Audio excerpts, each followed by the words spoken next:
How to turn off autoplay on Spotify?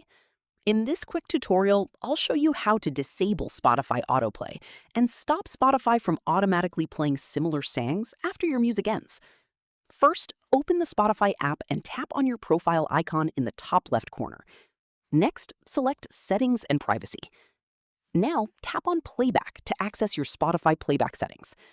Scroll down until you find the autoplay option. This feature automatically plays similar songs, podcasts, or recommended content when your current music finishes.